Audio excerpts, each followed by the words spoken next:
Spirituality and premonition में आपका स्वागत है। हरे कृष्णा। दोस्तों, आज फिर एक सच्ची घटना आपके सामने प्रस्तुत कर रही हूँ। पात्रों के नाम बदल दिए गए हैं। दोस्तों, मेरे अपार्टमेंट के पास काफी स्लम एरिया है। वहां से अक्सर लोग मदद के लिए मेरे ऑफिस आते हैं। एक सच्ची घटना आपके साथ साझा कर रही हूँ। 15 वर्ष पुरानी घटना है। एक दिन अर्ली मॉर्निंग करीब 6 बजे मेरे पास एक व्यक्ति ने फोन किया और बताया कि मैडम, मेरे पड़ोस की रीना को उसके पति प्रेम सिंह ने चारपाई के बाहरी पाए से उसके घुटने पर तेज प्रहार किया है। रीना उठ नहीं पा रही है। मारपीट के बाद वो रीना के 3 साल के बच्चे को लेकर भी भाग गया है। रीना बहुत चिल्ला रही है। 1 घंटा हो चुका है। रीना का पति गुंडा है, इसीलिए कोई भी पुलिस को कॉल करने में भी डर रहा है। तो फिर मैंने तुरंत उसका फोन काटकर पीसीआर को कॉल किया। पुलिस वहां गई, महिला को हॉस्पिटल ले जाकर प्लास्टर लगाकर वापस घर छोड़ दिया। उसके बाद पुलिस रीना के पति को खोजने लगी। अच्छा, सुबह मुझे कोर्ट जाना था, इसीलिए मैं फिर शाम को रीना को देखने गई। मेरे साथ मेरा स्टाफ था। जब मैं वहां पहुंची तो करीब 15-20 लोग वहां पहले से ही खड़े थे। मैंने वहां जाकर तुरंत रीना के माँ बाप को बिहार फोन किया और बताया कि भाई, रीना अभी बेड रिडन है, इसकी मदद के लिए घर से किसी न किसी को 2 माह के लिए दिल्ली भेजिए।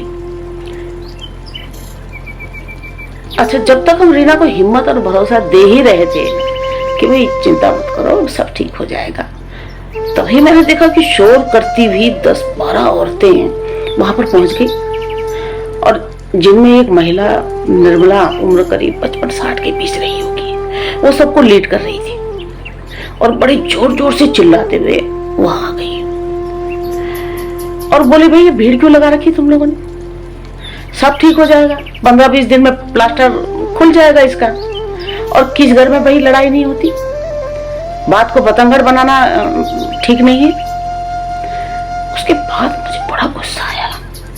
मैंने कहा, अम्मा आप चुप हो जाइए प्लीज, बहुत देर से आप बकवास कर रही हैं। आपको दया नहीं आती? रीना के पैर में 2 माह का प्लास्टर लगा है।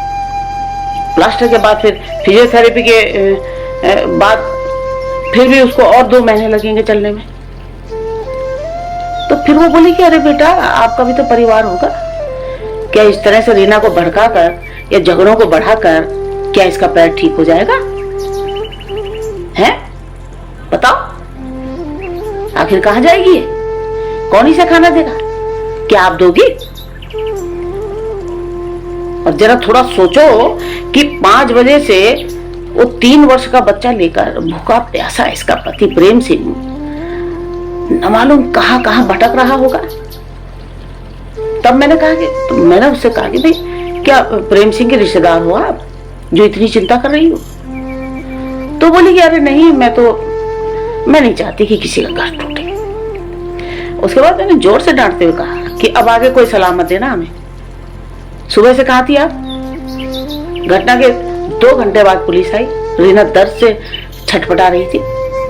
तो फिर आपने सुबह पुलिस को क्यों नहीं किया फोन? यहाँ पर आके आदेश झाड़ रही। मैंने कहा, मुझे यहाँ से फिर आपके यहाँ से लोगों ने फोन किया और फिर मैंने पीसीआर को कॉल किया। उसके बाद फिर वो महिला मेरे करीब आकर अपने सिर से पल्ला गिराकर बोली, ये देख बेटा, मेरी शादी को 6 माह हुए थे तो पति ने गरम दाल मेरे ऊपर फेंक दी थी क्योंकि मैं नमक डालना भूल गई थी। मेरी उम्र उस वक्त 13 वर्ष की थी।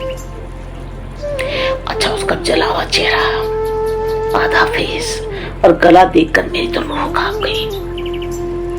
फिर वो बोली कि जलने के बाद भी उस बुरी हालत में मैं चिल्ला रही थी। उसके बाद फिर मेरे बाबूजी आए और इलाज के लिए मुझे घर ले गए। 6 माह में मेरे घाव ठीक हो गए। और फिर जब मेरे बाबूजी मुझे ससुराल लेकर गए तो मेरी जली हुई शक्ल और गला देखकर जला हुआ उन्होंने मुझे रखने से इनकार कर दिया। मेरे बाबूजी ने अपनी टोपी उतारकर मेरे ससुर के पैर में रख दी, तब जाकर मुझे स्वीकार किया था। अच्छा ये बताओ, अगर मैं भी तुम लोगों की तरह बात का बतंगड़ बनाती तो आज मैं कब की मर गई होती या किसी वैश्यालय में होती। अच्छा ऐसी बेकार बातें सुनने के बाद मेरा तो दम घुटने लगा था। मैंने रीना को थोड़े पैसे पकड़ाए और मैं सीधे वहां से वापस आ गई। गुस्सा तो बहुत आ रहा था। और फिर वो निर्मला अम्मा जो जिसको कह रहे थे लोग, उसका दुख सुनकर तो बाद में मुझे दया सी भी आने लगी। जाते हुए फिर मैंने कहा कि अम्मा मेरी कोई बात बुरी लगी हो तो माफ करना। और मैंने उनको फिर निमंत्रण दिया कि भाई आगे सरस्वती पूजा है तो आप हमारे ऑफिस आना। उसके बाद मैंने अपने ही द्वारा सॉल्व किए कई केसेस में मैंने ये बात अक्सर रीड की कि जिस भी महिला के साथ उसके परिवार द्वारा मानसिक और शारीरिक प्रताड़ना की जाती है उसका व्यवहार सैडिस्टिक हो जाता है। इनके अंदर सबसे पहले से तो दया भाव बिल्कुल खत्म हो जाता है और ये अपने आसपास और रिश्तेदारी में भी झगड़े और बकवास करने लगती हैं। बच्चे बड़े होने के बाद ऐसी महिलाओं के पति भी बच्चों के आगे अपनी इज्जत बचाने के लिए कि भाई पोल पट्टी खुलने के डर से वो इन्हें कुछ नहीं कहते और खुद को भी कलेश से बचाने के लिए इनकी ऊर्जा बाहर के लोगों के साथ ही झगड़ा कर खर्च करवाते हैं। वो इनके मुंह नहीं लगते फिर। और इसके अलावा समाज में बैठे महिलाओं की खिलाफत करने वाले दरिंदे भी इस टाइप की औरतों का इस्तेमाल करने लगते हैं। जहां भी पुरुष का बचाव करना होता है वहां पर इनको बुला देंगे। अच्छा प्रेम सिंह के बचाव के लिए भी ये सैडिस्टिक महिलाओं का झुंड वहां घटना स्थल से मुझे हटाने के लिए भिजवाया गया था। उसके बाद मैंने कुछ अन्य लोगों से भी ये निर्मला अम्मा की जानकारी ली तो हर जगह से मुझे यही सुनने को मिला कि ये डायन है, उससे दूर रहना भाई। इसने अपनी खुद की बहू के पहले प्रसव पर घर में दाई लाकर बच्चा करवाया। 12 घंटे तड़पती रही इसकी बहू, चिल्लाती रही और फिर बेहोश हो गई। हॉस्पिटल ले गए तो बच्चा पेट में मर चुका था। डॉक्टर्स का कहना था कि बच्चे के गले में प्लेसेंटा की नाल फंस गई थी, तुरंत सिजेरियन होना था तो शायद बच्चा बच जाता। लेकिन निर्मला अम्मा की जिद थी कि उसने तो स्वयं खेतों में बच्चे पैदा किए अपने और दराती से नाल काट कर वो घर लेकर आई थी। उसके बाद बच्चे के मरने पर निर्मला अम्मा ने बहू को खूब खरी खोटी सुनाई थी उस वक्त और मायके भेज दिया था, जैसा कि लोगों ने मुझे बताया। अच्छा ये सब हरकतें सुनने के बाद तो मैंने बिल्कुल ठान ली थी कि अब मैं इस अम्मा से मुझे दोबारा जरूर मिलना है। मैंने उसको संदेश भिजवाया और फिर वो सरस्वती पूजा पर हमारे ऑफिस में आई। मैंने उसे खूब सम्मान दिया, एक साड़ी, मिठाइयां भी दी और फिर दोबारा उसे वो बात रिपीट की कि अम्मा आप नाराज तो नहीं हो ना।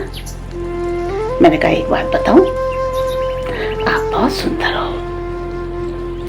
वो बोली हाँ बेटा, जब मैं हुई थी तो मेरे बाबूजी कहते थे कि अब तेरे जैसा सुंदर दूल्हा कहाँ से लाऊंगा मैं, क्योंकि मैं बहुत सुंदर थी, साथ ही बहुत सीधी भी थी। माँ रोज मुझे काला टीका लगाती थी और अब देखो मुझे देखकर लोग डरते हैं। और फिर अचानक जोर जोर से रोने लगी। मैंने उन्हें गले से लगा लिया।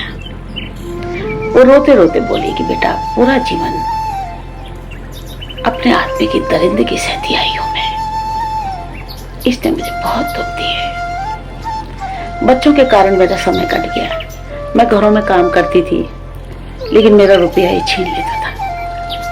फिर रोज लड़ लड़ कर मुझे इस आदमी ने इतना पागल कर दिया कि मैं बहुत चिड़चिड़ी हो गई थी, अपने आप बड़बड़ाती रहती थी। और फिर मैं दिन भर झगड़े ढूंढती थी कि कहाँ झगड़ा करूं, ऐसा नेचर हो गया था। लोगों को जवाब दे देती थी। इस कारण क्या हुआ कि मेरे सारे काम भी छूट गए। पति की हिंसा को मेरे बच्चे तो देख ही रहे थे बचपन से। उनके दिमाग में भी ये फीड हो गया कि सबके माँ बाप ऐसे तो होते होंगे। इसीलिए मेरे दोनों बेटों के वैवाहिक जीवन बिल्कुल नरक झेल रहे हैं मेरे बेटे। और एक बेटी है, वो भी हमेशा रोकर मायके आती है। मुझे और मेरे बच्चों को तहस नहस करके अब ये बिल्कुल शांत हो गया है मेरा आदमी। अब अपनी बेटी का दुख देख देख कर खून के आंसू रोता है। अच्छा, मैं तो अब बेटे बेटी किसी की भी परवाह नहीं करती। मुझे किसी को भी देखकर दया नहीं आती बेटा, बिल्कुल नहीं दया आती। मुझे बाहर के लोग सम्मान देते हैं, प्रधान जी भी मुझे हर सभा में बुलाते हैं। प्रेम सिंह के केस में भी प्रधान जी ने मुझे कहा था कि प्रेम के घर जाकर उसकी पत्नी को समझा कर आना। फिर मैंने निर्मला अम्मा को बताया कि अम्मा, मैं आपकी प्लास्टिक सर्जरी के लिए मैंने एक जगह बात की है। एक नामी समाज सेवी का एड्रेस उसे दिया जो गरीब लोगों के लिए निःशुल्क प्लास्टिक सर्जरी करवाने की व्यवस्था करते हैं। धीरे धीरे मैंने देखा कि अम्मा का मुझ पर विश्वास होने लगा। वो मेरे पास आने जाने लगी और मेरे ऑफिस में जो भी पीड़ित महिलाएं आती थी उनको भी थाने या वुमेन सेल मैं अम्मा के साथ भेज देती थी। उसके अलावा मैं उन्हें खर्चा भी देती थी। दोस्तों, मैं उसको लेकर कभी किसी साइकियाट्रिस्ट के पास नहीं गई। बस उससे प्यार से बात करते करते उसको बराबर फोन करती रहती थी मैं। और उसका सारा दुख मैंने धीरे धीरे उससे निकलवा कर समझ लो कि वॉमिट करवा दिया। और फिर उसे समझाया, बताया कि भाई 55-60 की उम्र कोई बड़ी बात नहीं होती, अभी आधा जीवन बाकी है आपका। मैंने उसे अच्छी तरह समझा दिया कि आगे आप किसी भी झगड़े में जाकर कोई बात नहीं करोगी, किसी के झगड़े में नहीं जाओगी। और जाओगी तो हमेशा पीड़ित पक्ष को देखना, आप चाहे महिला हो या पुरुष हो, किसी के भड़काने पे मत जाना। और अब साफ कह दो लोगों से कि 55-60 की उम्र में बेटा बाल अब धूप में सफेद नहीं किए मैंने। मेरी भी समझ है, मुझे जो उचित लगेगा मैं करूंगी। बहुत वर्ष हो गए तुम्हारी सलाह पर चलते चलते, अब आगे सलाह नहीं चाहिए। धीरे धीरे अम्मा पर बदलाव आने लगा। अब उसे कोई डायट नहीं कहता। 2-3 वर्ष बाद अम्मा ने एक कोई कीर्तन मंडली भी उन्होंने ज्वाइन कर ली थी। तीज त्योहार के अलावा मंगलवार शनिवार भी मंदिर में कीर्तन करती अक्सर दिखती थी। प्लास्टिक सर्जरी के बाद काफी बदलाव आया। अब चेहरे को ढक के नहीं चलती, लेकिन चेहरे पर भी कहीं कहीं कुछ कारणों से सर्जरी पूरी नहीं करी उन लोगों ने। उसके कुछ रीजन थे, लेकिन फिर भी अब ठीक लगती थी। लेकिन अम्मा का व्यवहार अब बहुत सही था। अब तो ज्यादातर भगवान की भक्ति में ही लीन हो चुकी थी। पिछले वर्ष कोरोना में उनका निधन हो गया। हम लोग अक्सर किसी के असामान्य व्यवहार को देखकर उससे नफरत करने लगते हैं, लेकिन जब उसका कारण पता चलता है तो बड़ा अफसोस होता है। दोस्तों, यूं तो अब मानसिक अवसाद बहुत जल्दी मेडिसिन द्वारा ठीक हो जाते हैं, लेकिन ज्यादातर लोग इन्हें गंभीरता से नहीं लेते। भूत प्रेत का चक्कर बताकर व्यक्ति को पागल घोषित कर देते हैं। लेकिन अगर कोई चाहे तो किसी भी मानसिक रूप से परेशान व्यक्ति को अपने प्यार और विश्वास से कन्विंस कर उसके अंदर के दबे हुए विकार को बाहर निकाल सकता है, प्यार प्यार से। और वो सामान्य जीवन जीने की स्थिति में आ सकता है अगर कोशिश की जाए। दुख, बीमारी, मनोरोग तो आपको, हमको, किसी को भी हो सकते हैं। कई बार मैंने देखा सड़कों पर भी कि किसी के असामान्य व्यवहार को देखकर दुष्ट लोग उस व्यक्ति को एकदम से मारपीट करना शुरू कर देते हैं। और बाद में फिर पता लगता है कि मार खाने वाला व्यक्ति मानसिक रोगी था। इसीलिए दया भाव रखें। दयावान व्यक्ति के चेहरे की मासूमियत और सुंदरता हमेशा बरकरार रहती है। और दयावान व्यक्ति के हृदय में प्रभु वास करते हैं। राधे राधे।